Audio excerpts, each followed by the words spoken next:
Acá tenemos un globo ocular visto desde anterior y además vemos algunos elementos que están alrededor de él dentro de la órbita donde se encuentra. ¿Cómo sabemos si este es un globo ocular derecho o izquierdo? Bueno, esto es izquierdo debido a que acá está la glándula lagrimal y la glándula lagrimal es externa. Y aquí estaría la tróclea del músculo oblicuo superior y esa tróclea es interna.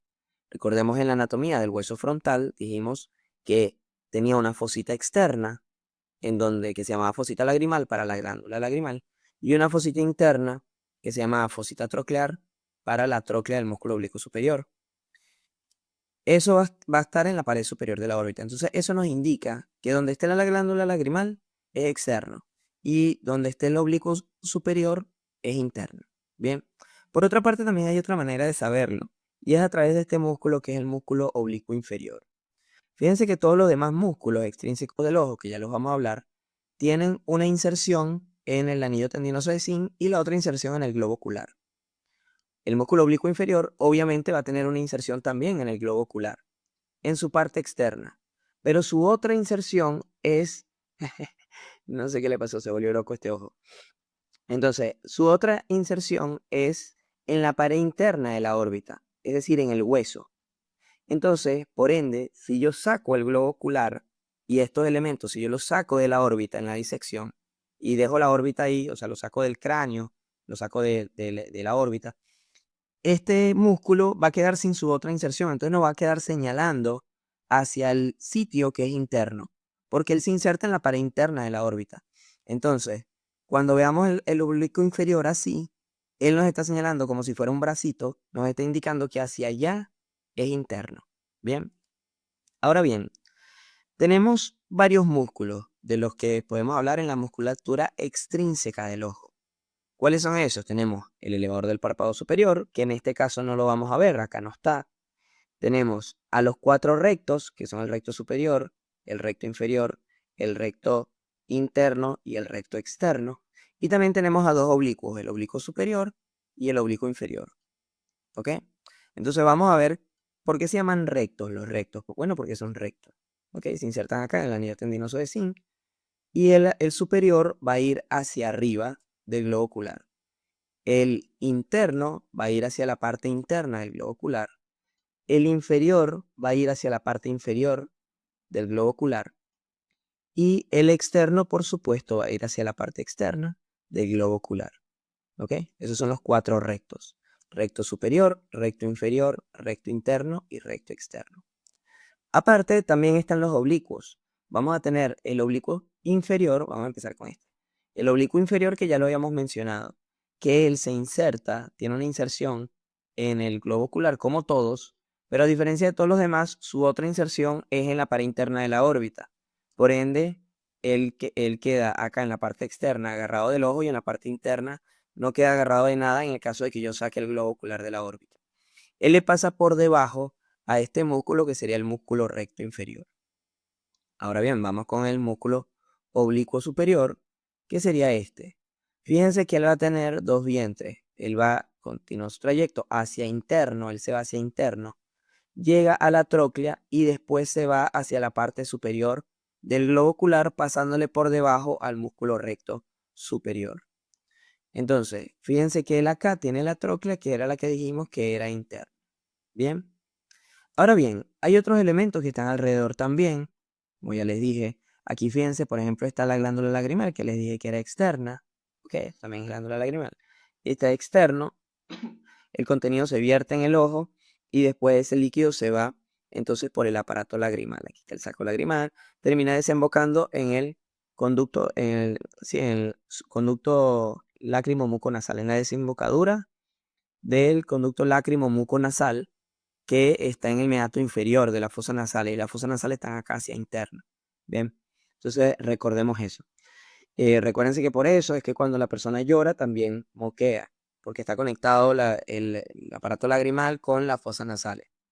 Ahora bien, vámonos a todos estos otros elementos que van a estar acá entrando al ojo. Veamos que aquí tenemos la división, porque acá tenemos a estos dos, a este y a este, que pasan juntos a la órbita Y acá tenemos otros, está esto, bien, que estos van a pasar por espacios diferentes para llegar a la órbita.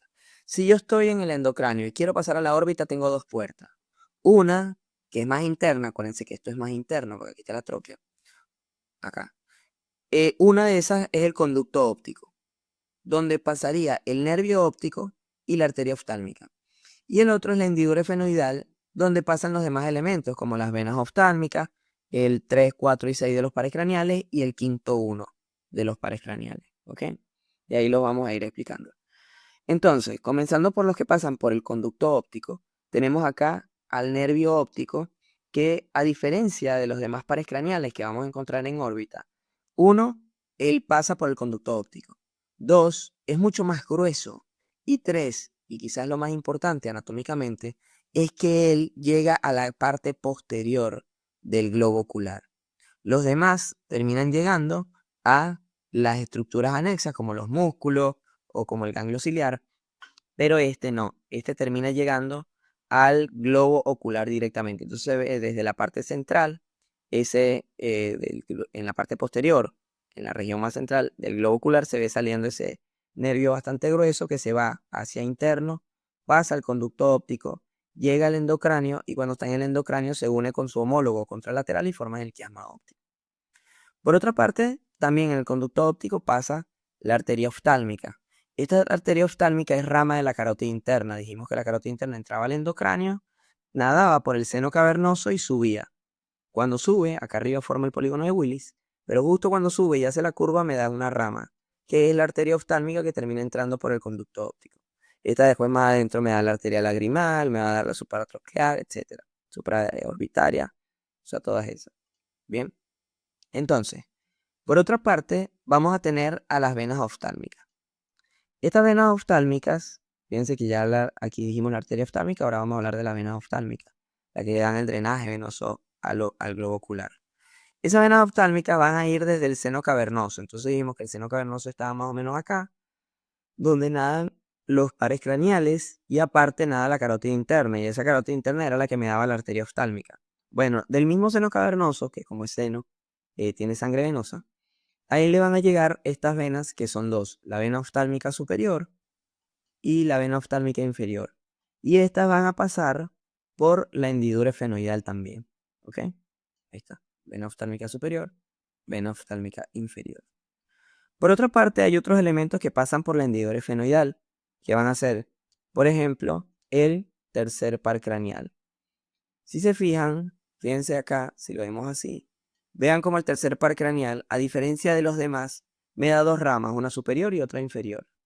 Y vean que él va a inervar a todos los músculos del ojo, excepto el músculo oblicuo superior y el músculo recto externo. ¿Ok? Estos van a ser inervados por el patético y el motor ocular externo o abducens. Entonces, de los músculos que hablamos del ojo, el músculo elevador del párpado superior, el músculo recto superior, el músculo recto inferior y el músculo recto interno y el músculo oblicuo inferior los inerva el tercer par craneal. Por su parte, el músculo oblicuo superior lo inerva el cuarto par craneal y el músculo recto externo lo inerva el motor ocular externo. ¿Ok?